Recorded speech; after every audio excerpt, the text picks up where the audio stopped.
So I just did a video on shiny leaf wild coffee, the Psychotria nervosa. This is another one. This is Psychotria Sulzneri.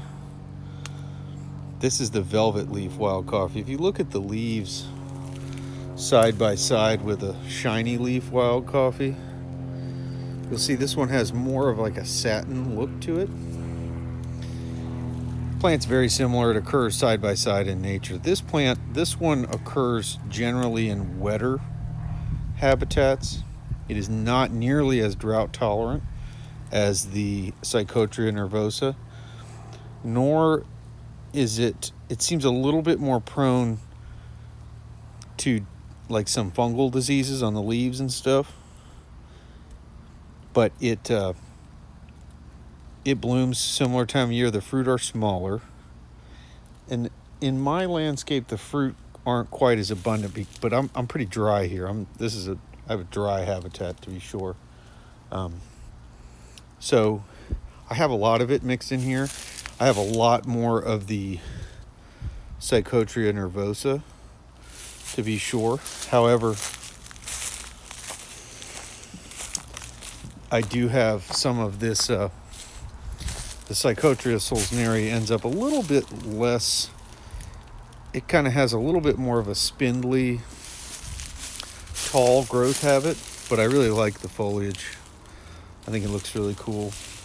Here you can see side by side. This is the velvet leaf. Here's the shiny leaf. Occurs in, again, the same habitats.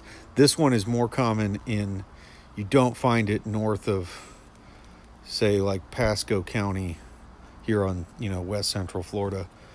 And again, definitely more associated with bottomlands and hydric hammocks. This is a very common plant. But, mesic hammocks, but on the wetter side is where you will find this plant.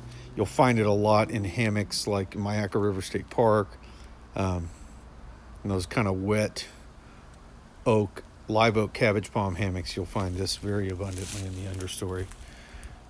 Again, it's very similar in all its general characteristics, the time it blooms, etc., as the shiny leaf wild coffee. But again, it is a little bit more. It needs a little more water. It likes more water. It can adapt to drought conditions, but you'll see it wilt a little bit more, but it'll come back. And it doesn't seem to be as long-lived.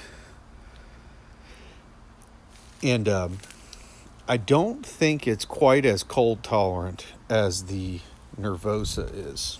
Sorry about that. But usually where you're growing either of these plants is in the shade, under the shade of, say, like in this case, I've got a big laurel oak up here. Where you're growing this plant in the shade is going to be in a protected location, so it's got to get real cold anyway. If it gets to be 33 degrees or 32, you're probably still not going to have damage with this kind of canopy, etc., overhead. It's got to get below that before you're really going to see a lot of damage. So if you're doing a shade garden, native garden, the Psychotria Sulzneri, especially if you have a little bit wetter areas, this one will do really, really well for you. I recommend doing both. Increase that diversity. They bloom at the same time. This one, again, doesn't self-seed as easily for me because I'm a little drier here, I think. So, but yeah, Psychotria Sulzneri. That is a velvet leaf wild coffee. See, I've got a little bit older one standing up here. It's about 6 feet tall or so. Psychotria Sulzneri, the velvet leaf wild coffee. Check it out.